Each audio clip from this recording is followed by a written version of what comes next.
1 year Bible reading plan, 1 साल का Bible reading plan. John 6 chapter 60 verse से 71 verse. 1 Kings 12 chapter 13 chapter 14 chapter. 1 साल का बाइबल रीडिंग प्लान। यूहन्ना रचित सुसमाचार 6 अध्याय 60 वचन से 71 वचन तक और पहले राजाओं की पुस्तक 12 अध्याय 13 अध्याय 14 अध्याय। हम पढ़ेंगे इंग्लिश में किंग्स जेम्स वर्शन में से, हिंदी में BSI बाइबल में से। जॉन 6 चैप्टर 60 वर्स से 71 वर्स तक। Many therefore of his disciples, when they had heard this, said, This is an hard saying, who can hear it? When Jesus knew in himself that his disciples murmured at it, he said unto them, Doth this offend you? What and if ye shall see the Son of Man ascend up where he was before? It is the Spirit that quickeneth, the flesh profiteth nothing. The words that I speak unto you, they are spirit, and they are life. But there are some of you that believe not. For Jesus knew from the beginning who they were that believed not, and who should betray him. And he said, Therefore said I unto you, that no man can come unto me, except it were given unto him of my Father. From that time many of his disciples went back and walked no more with him. Then said Jesus unto the 12, Will ye also go away? Then Simon Peter answered him, Lord, to whom shall we go? Thou hast the words of eternal life, and we believe and are sure that thou art that Christ, the Son of the living God. Jesus answered them, Have not I chosen you 12, and one of you is a devil? He spake of Judas Iscariot, the son of Simon, for he it was that should betray him, being one of the 12. यूहन्ना रचित सुसमाचार 6 अध्याय उसका 60 वचन से 71 वचन तक।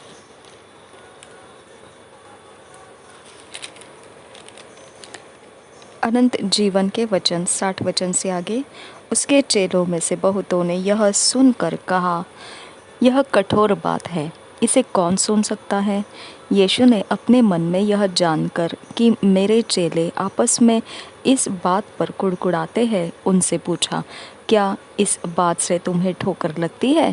यदि तुम मनुष्य के पुत्र को जहाँ वह पहले था वहाँ ऊपर जाते देखोगे तो क्या होगा?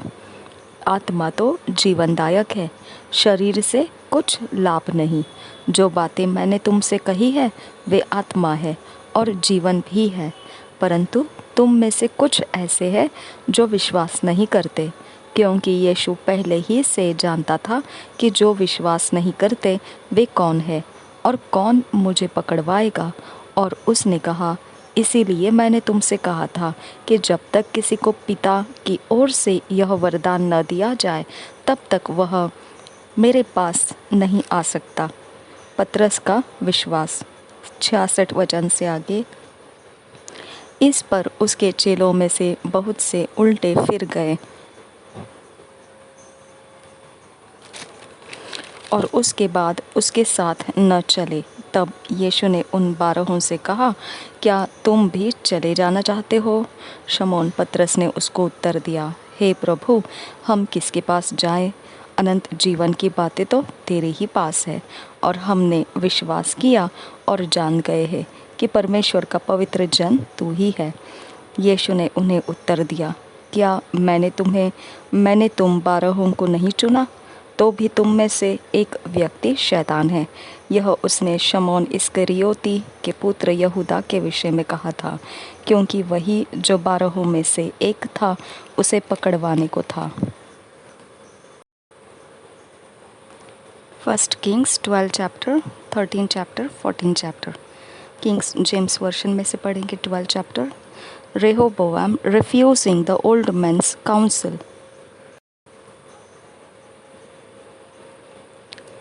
10 tribes revolted. Jeroboam made king over them, and Rehoboam went to Shechem, for all Israel were come to Shechem to make him king. And it came to pass, when Jeroboam the son of Nebat, who was yet in Egypt, heard of it, for he was fled from the presence of King Solomon, and Jeroboam dwelt in Egypt, that they sent and called him. And Jeroboam and all the congregation of Israel came and spake unto Rehoboam, saying, Thy father made our yoke grievous. Now therefore make thou the grievous service of thy father, and his heavy yoke which he put upon his lighter, and he will serve thee. And he said unto them, Depart yet for 3 days, then come again to me. And the people departed. And King Rehoboam consulted with the old men, and that stood before Solomon his father, while he yet lived, and said, How do ye advise that I may answer this people? And they spake unto him, saying, If thou wilt be a servant unto this people this day, and wilt serve them and answer them, and speak good words to them, then they will be thy servants forever. But he forsook the counsel of the old men which they had given him, and consulted with the young men that were grown up with him, and which stood before him. And he said unto them, What counsel give ye that we may answer these people who have spoken to me, saying, Make the yoke which thy father did put upon his us lighter?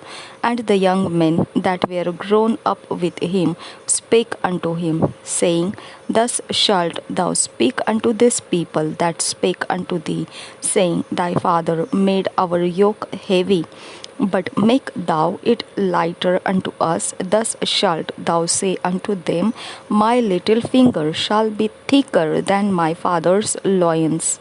And now whereas my father did lade you with a heavy yoke, I will add to your yoke. My father hath chastised you with whips, but I will chastise you with scorpions.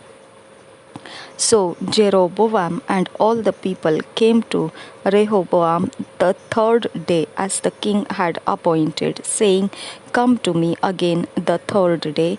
And the king answered the people roughly, and forsook the old men's counsel that they gave him, and spake to them after the counsel of the young men, saying, My father made your yoke heavy, and I will add to your yoke. My father also chastised you with whips, but I will chastise you with scorpions.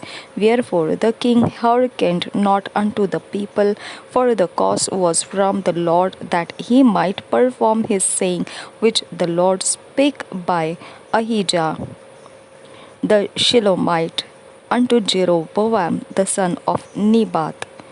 So when all Israel saw that the king hearkened not unto them, the people answered the king, saying, What portion have we in David? Neither have we inheritance in the son of Jesse. To your tents, O Israel, now see to thine own house. David. So Israel departed unto their tents.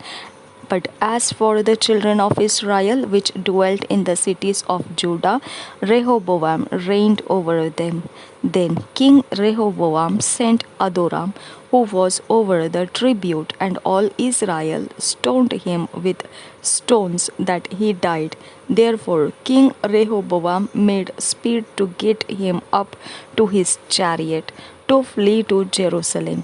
So Israel rebelled against the house of David unto this day. And it came to pass, when all Israel heard that Jeroboam was come again, that they sent and called him unto the congregation, and made him king over all Israel. There was none that followed the house of David, but the tribe of Judah only. And when Rehoboam was come to Jerusalem, he assembled all the house of Judah with the tribe of Benjamin, 180,000 chosen men, which were warriors, to fight against the house of Israel, to bring the kingdom again to Rehoboam the son of Solomon. But the word of God came unto Shemaiah the man of God, saying, Speak unto Rehoboam the son of Solomon, king of Judah, and unto all the house of Judah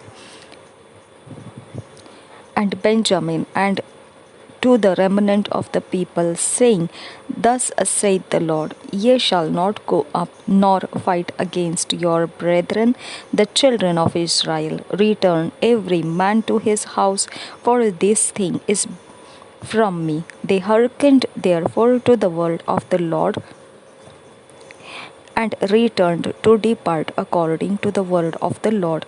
Then Jeroboam built Shechem in Mount Ephraim, and dwelt therein, and went out from thence, and built Peniel. And Jeroboam said in his heart, Now shall the kingdom return to the house of David. If this people go up to do sacrifice in the house of the Lord in Jerusalem, then shall the heart of this people turn again unto their Lord, even unto Rehoboam king of Judah, and they shall kill me, and go again to Rehoboam king of Judah. Whereupon the king took counsel, and made 2 calves of gold, and said unto them, It is too much for you to go up to Jerusalem. Behold, thy gods, O Israel, which brought thee up out of the land of Egypt. And he set the one in Bethel, and the other put he in Dan. And this thing became a sin, for the people went to worship before the one, even unto Dan. And he made an house of high places, and made priests of the lowest of the people, which were not of the sons of Levi. And Jeroboam ordained a feast in the 8th month, on the 15th day of the month, like unto the least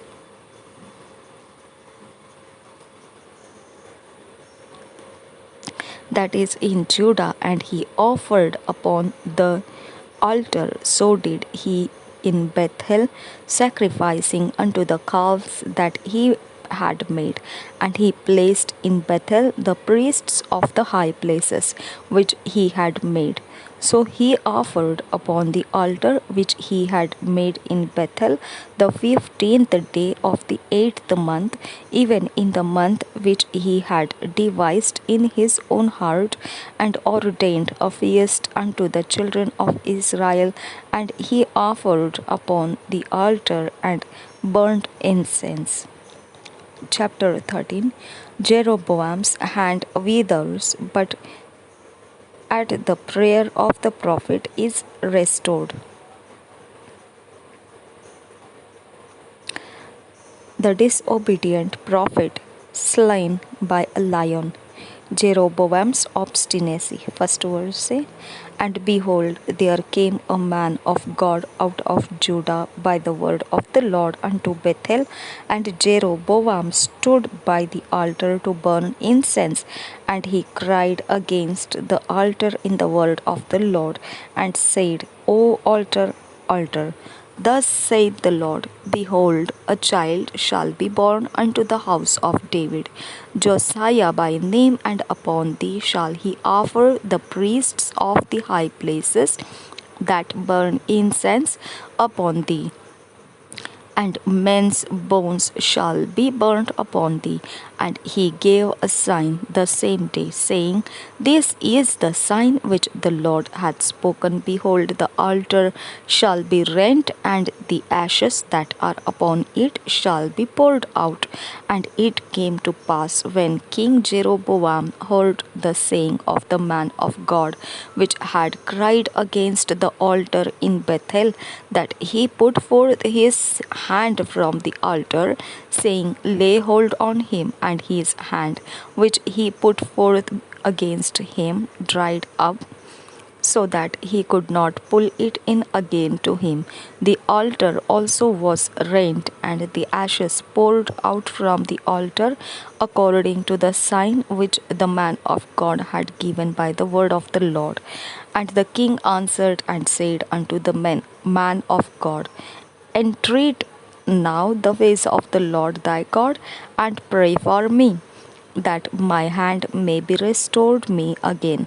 And the man of God besought the Lord, and the king's hand was restored him again, and became as it was before. And the king said unto the man of God, Come home with me, and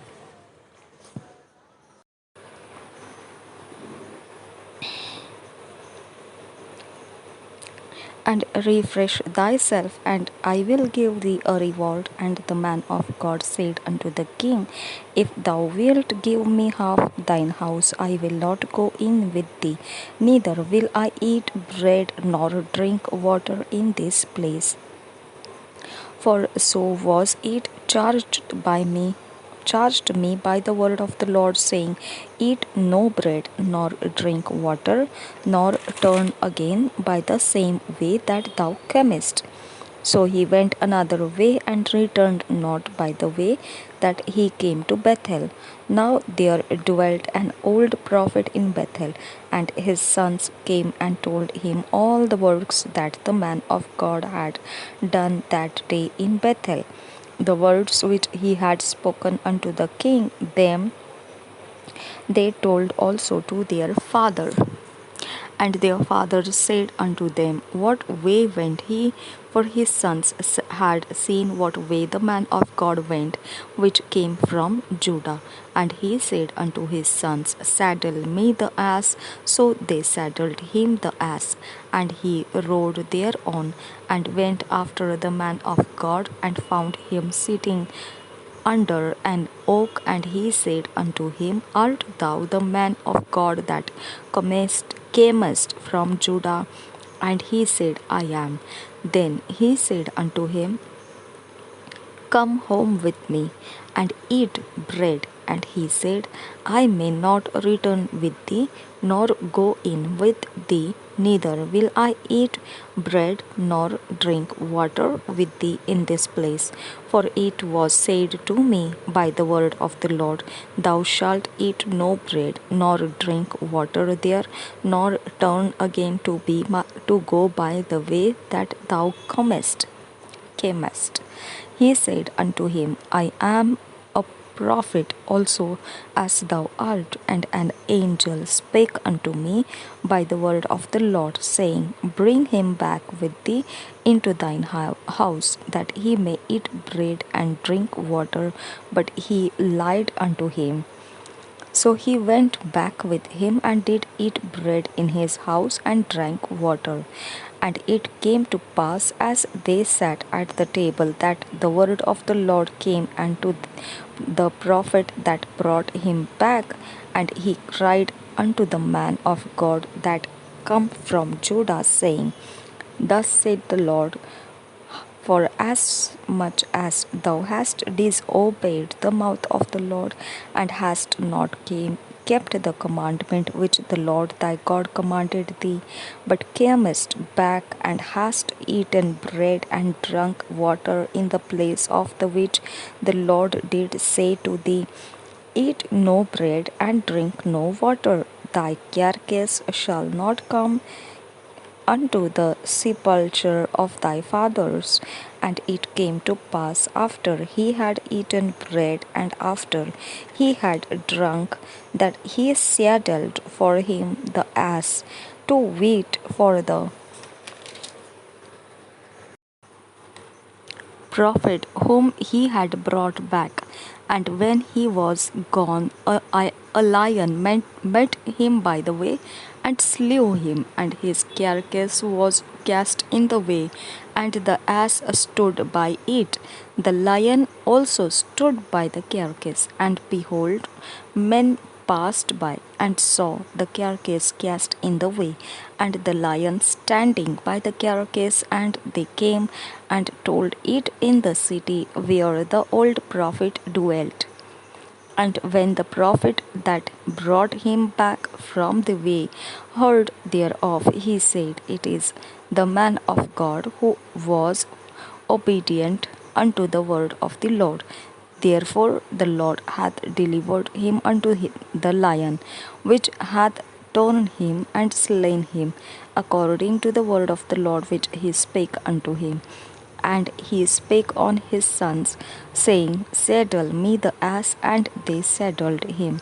And he went and found his carcass cast in the way, and the ass and the lion standing by the carcass. The lion had not eaten the carcass, nor torn the ass. And the prophet took up the carcass of the man of God, and laid it upon the ass, and brought it back. And the old prophet came to the city to mourn and to bury him.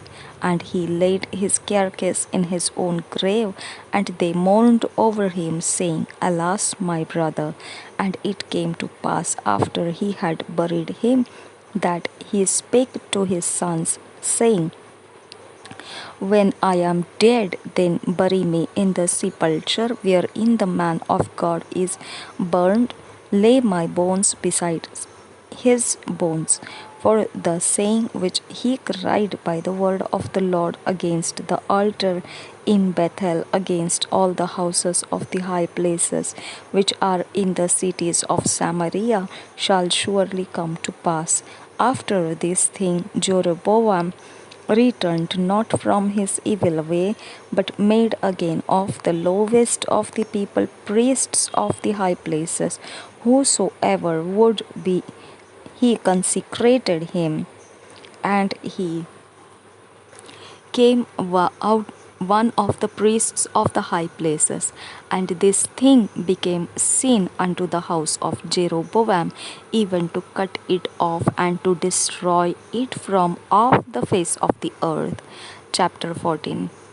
Ahijah denounces God's judgments against Jeroboam.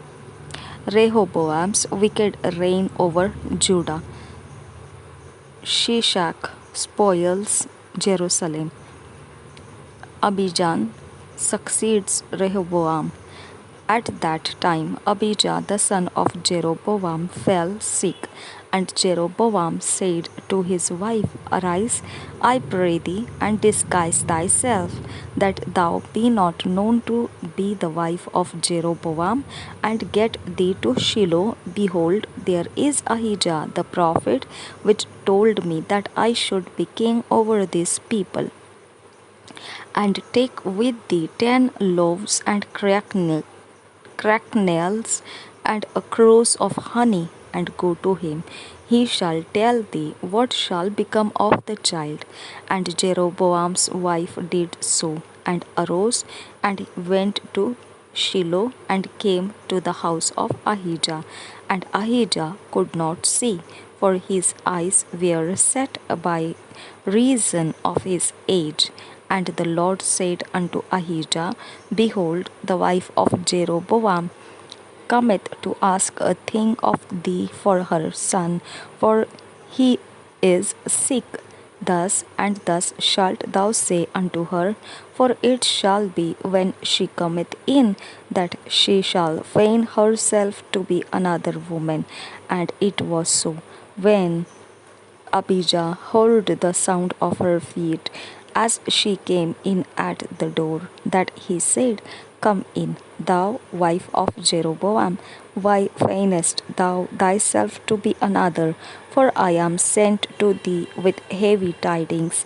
Go, tell Jeroboam, Thus saith the Lord God of Israel, for as much as I exalted thee from among the people, and made thee prince over my people Israel, and rent the kingdom away from the house of David, and gave it thee, and yet thou hast not been as my servant David, who kept my commandments, and who followed me with all his heart to do that only which was right in mine eyes, but hast done evil above all that were before thee, for thou hast gone and made thee other gods and molten images to provoke me to anger, and hast cast me behind thy back. Therefore, behold, I will bring evil upon the house of Jeroboam, and will cut off from Jeroboam him that pisseth against the wall, and him that is shut up and left in Israel will take away the remnant of the house of Jeroboam, as a man taketh away dung till it be all gone. Him that dieth of Jeroboam in the city shall the dogs eat, and him that dieth in the field shall the fowls of the air eat, for the Lord hath spoken it. Arise, thou therefore get thee to thine own house, and when thy feet enter into the city, the child shall die, and all Israel shall mourn for him, and bury him, for he only of Jeroboam shall come to the grave, because in him there is found some good thing toward the Lord God of Israel in the house of Jeroboam. Moreover, the Lord shall raise him up a king over Israel, who shall cut off the house of Jeroboam that day. But what even now? For the Lord shall smite Israel as a reed is shaken in the water, and he shall root up Israel out of this good land which he gave to their fathers, and shall scatter them beyond the river, because they have made their groves provoking the Lord to anger. And he shall give Israel up because of the sins of Jeroboam, who did sin, and who made Israel to sin. And Jeroboam's wife arose and departed, and came to Tirzah. And when she came to the threshold of the door, the child died, and they buried him, and all Israel mourned for him, according to the word of the Lord which he spake by the hand of his servant Ahijah the prophet. And the rest of the acts of Jeroboam, how he warred and how he reigned, behold, they are written in the book of the Chronicles of the kings of Israel. All the days which Jeroboam reigned were 22 years, and he slept with his fathers, and Nadab his son reigned in his stead, and Rehoboam the son of Solomon reigned in Judah. Rehoboam was 41 years old when he began to reign, and he reigned 17 years in Jerusalem, the city which the Lord did choose out of all the tribes of Israel to put his name there. And his mother's name was Naamah, an Ammonitess. And Judah did evil in the sight of the Lord, and they provoked him to jealousy with their sins, which they had committed above all that their fathers had done. For they also built them high places and images and groves on every high hill and under every green tree. And there were also Sodomites in the land, and they did according to all the abominations of the nations which the Lord cast out before the children of Israel. And it came to pass in the 5th year of the King Rehoboam that Shishak king of Egypt came up against Jerusalem, and he took away the treasures of the house of the Lord and the treasures of the king's house. He even took away all, and he took away all the shields of gold which Solomon had made. And King Rehoboam made in their stead brazen shields and committed them unto the hands of the chief of the guard, which kept the door of the king's house. And it was so, when the king went into the house of the Lord, that the guard bare them and brought them back into the guard chamber. Now the rest of the acts of Rehoboam and all that he did, are they not written in the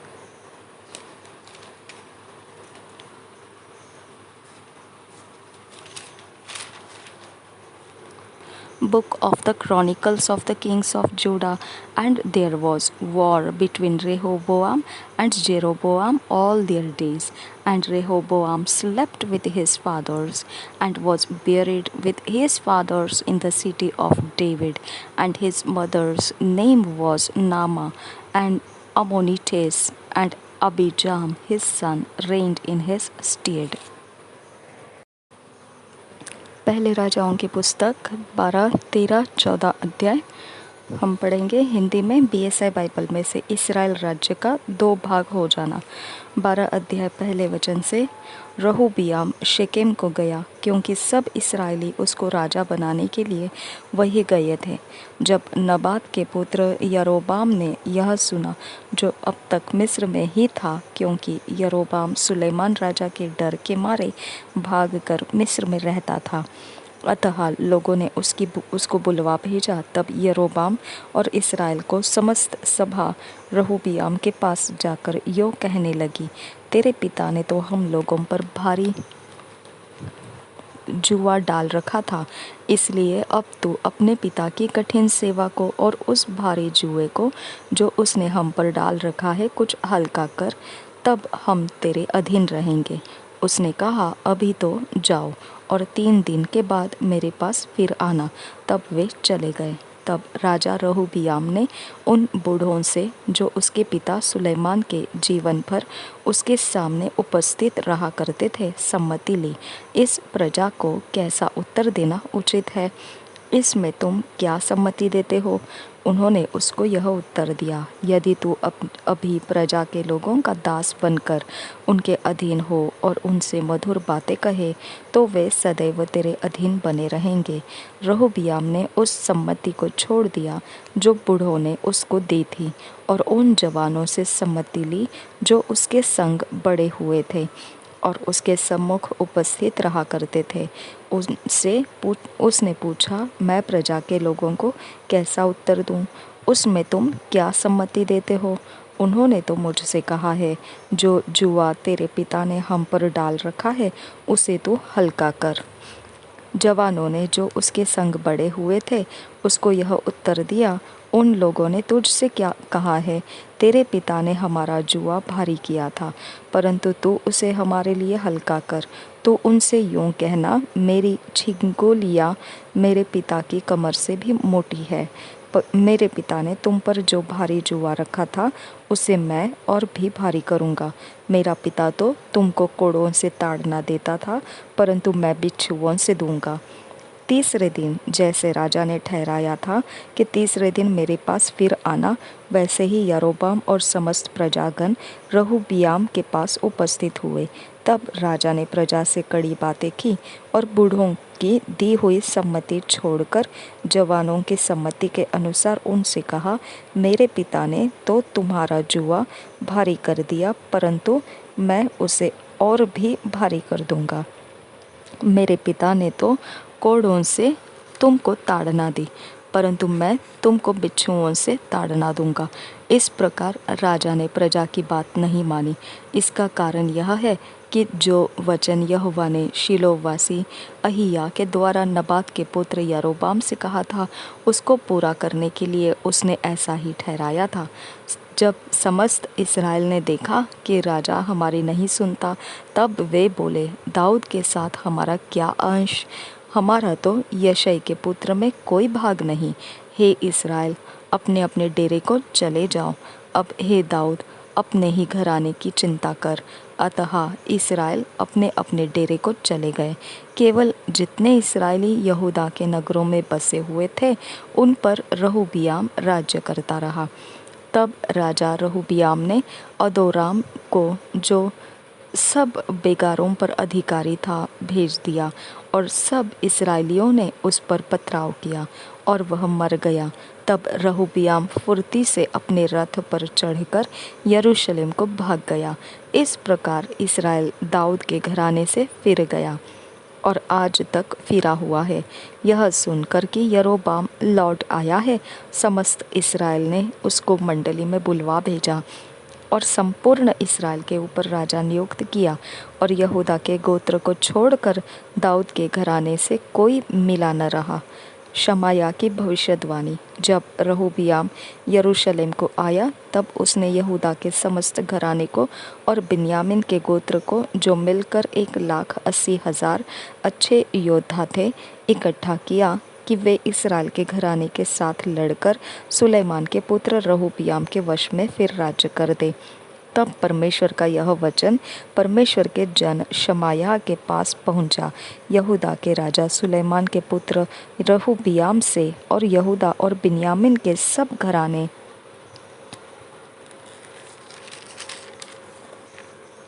से और सब लोगों से कहे, यहोवा यों कहता है कि अपने भाई इस्राएलियों पर चढ़ाई करके युद्ध न करो, तुम अपने अपने घर लौट जाओ, क्योंकि यह बात मेरी ही ओर से हुई है।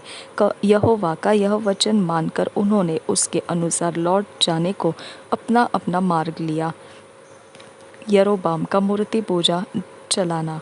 तब 25 वचन से आगे, तब यरोबाम अप्रैम के पहाड़ी देश के शकेम नगर को दृढ़ करके उसमें रहने लगा। फिर वहाँ से निकलकर पनूएल को भी दृढ़ किया। तब यरोबाम सोचने लगा, अब राज्य दाऊद के घराने का हो जाएगा। यदि प्रजा के लोग यरूशलेम में बलि करने को जाए, तो उनका मन अपने स्वामी यहूदा के राजा रहोबियाम की ओर फिरेगा और वे मुझे घात करके यहूदा के राजा रहोबियाम के हो जाएंगे।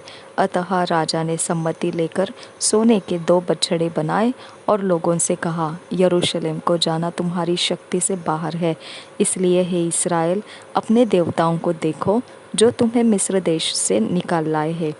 उसने एक बछड़े को बेतेल और दूसरे को दान में स्थापित किया और यह बात पाप का कारण हुई, क्योंकि लोग उसमें से एक के सामने दंडवत करने को दान तक जाने लगे।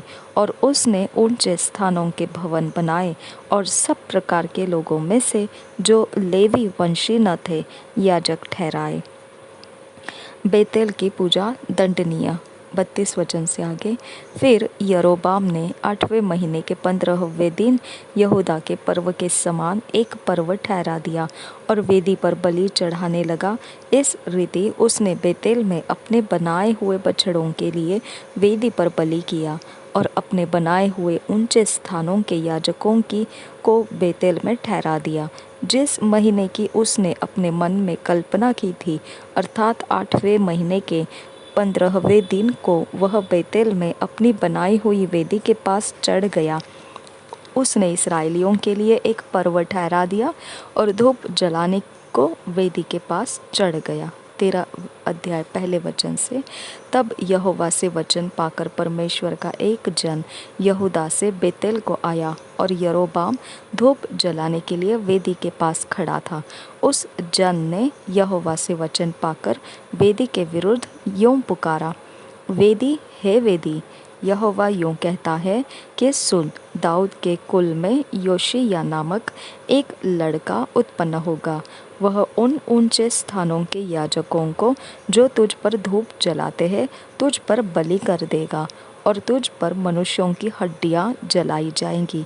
और उसने उसी दिन यह कहकर उस बात का एक चिन्ह भी बताया, यह वचन जो यहोवा ने कहा है, इसका चिन्ह यह है कि यह वेदी फट जाएगी और इस पर की राख गिर जाएगी। तब ऐसा हुआ कि परमेश्वर के जन का यह वचन सुनकर जो उसने बेतेल के विरोध पुकार कर कहा, यरोबाम ने वेदी के पास से हाथ बढ़ाकर कहा, उसको पकड़ लो। तब उसका हाथ जो उसकी ओर बढ़ाया गया था सूख गया और वह उसे अपनी ओर खींच न सका, और वेदी फट गई और उस पर की राख गिर गई। अतः वह चिन्ह पूरा हुआ जो परमेश्वर के जन ने यहोवा से वचन पाकर कहा था। तब राजा ने परमेश्वर के जन से कहा, अपने परमेश्वर यहोवा को मना और मेरे लिए प्रार्थना कर कि मेरा हाथ ज्यों का त्यों हो जाए। तब परमेश्वर के जन ने यहोवा को मनाया और राजा का हाथ फिर ज्यों का त्यों हो गया। तब राजा ने परमेश्वर के जन से कहा, मेरे संग घर चलकर अपना प्राण ठंडा कर और मैं तुझे दान भी दूंगा। परमेश्वर के जन ने राजा से कहा, चाहे तू मुझे अपना आधा घर भी दे तो भी तेरे घर न चलूँगा, और इस स्थान में मैं न तो रोटी खाऊंगा और न पानी पीऊँगा, क्योंकि यहोवा के वचन के द्वारा मुझे यूँ आज्ञा मिली है कि न तो रोटी खाना और न पानी पीना, और न उस मार्ग से लौटना जिससे तू जाएगा। इसलिए वह उस मार्ग से जिससे बेतेल को गया था न लौटकर दूसरे मार्ग से चला गया।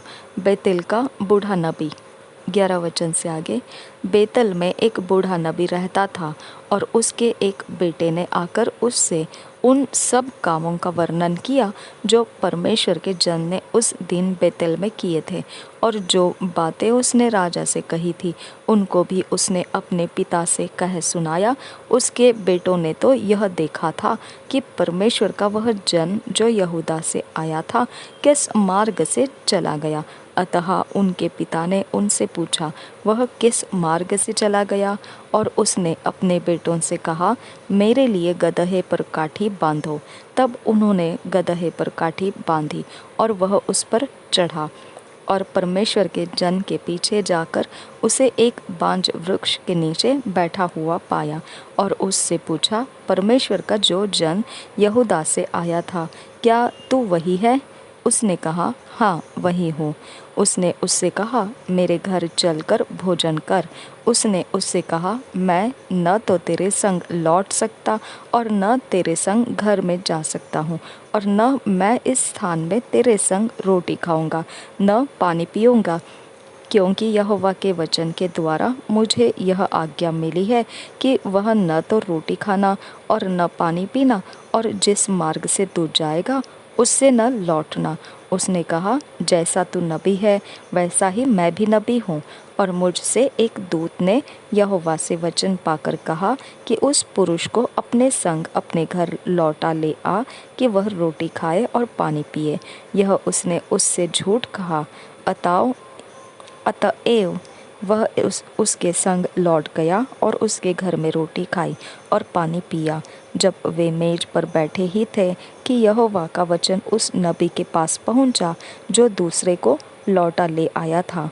उसने परमेश्वर के उस जन को जो यहूदा से आया था पुकार के कहा, यहोवा यूँ कहता है, इसलिए कि तूने यहोवा का वचन न माना और जो आज्ञा तेरे परमेश्वर यहोवा ने तुझे दी थी उसे भी नहीं माना, परंतु जिस स्थान के विषय उसने तुझसे कहा था उसमें न तो रोटी खाना और न पानी पीना, उसी में तूने लौटकर रोटी खाई और पानी भी पिया है। इस कारण तुझे अपने पुरखाओं के कब्रिस्तान में मिट्टी नहीं दी जाएगी। जब वह खा पी चुका तब उसने परमेश्वर के उस जन के लिए जिसको वह लौटा ले आया था गदहे पर काठी बंधाई। जब वह मार्ग में चल रहा था तो एक सिंह उसे मिला और उसको मार डाला, और उसका शव मार्ग पर पड़ा रहा और गदहा उसके पास खड़ा रहा और सिंह भी शव के पास खड़ा रहा। जो लोग उधर से चले आ रहे थे उन्होंने यह देखकर कि मार्ग पर एक शव पड़ा है और उसके पास सिंह खड़ा है, उस नगर में जाकर जहाँ वह बूढ़ा नबी रहता था यह समाचार सुनाया।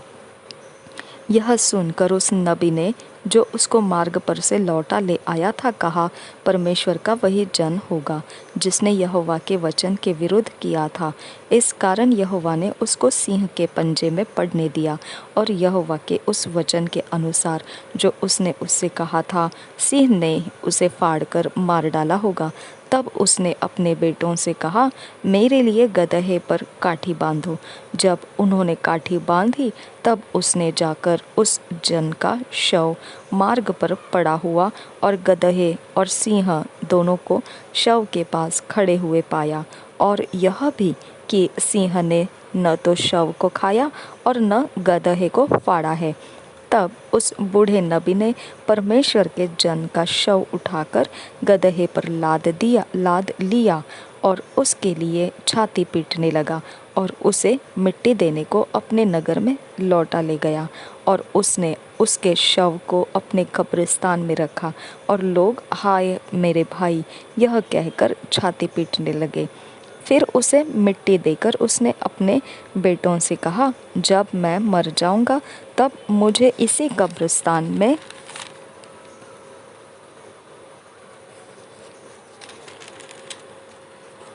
रखना जिसमें परमेश्वर का यह जन रखा गया है, और मेरी हड्डियां उसी की हड्डियों के पास रख देना।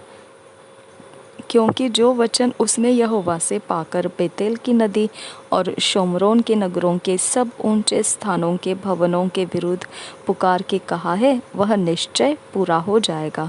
यारोबाम का घातक पाप 33 वचन से आगे। इसके बाद यरोबाम अपनी बुरी चाल से न फिरा। उसने फिर सब प्रकार के लोगों में से ऊंचे स्थानों के याजक बनाए, वरन जो कोई चाहता था उसका संस्कार करके वह उसको ऊंचे स्थानों का याजक होने को ठहरा देता था। यह बात यरोबाम के घराने का पाप ठहरी। इस कारण उसका विनाश हुआ और वह धरती पर से नष्ट किया गया। अहिया की भविष्यवाणी और यरोबाम के पुत्र की मृत्यु। 14 अध्याय पहले वचन से। उस समय यरोबाम का बेटा अबिय्याह रोगी हुआ।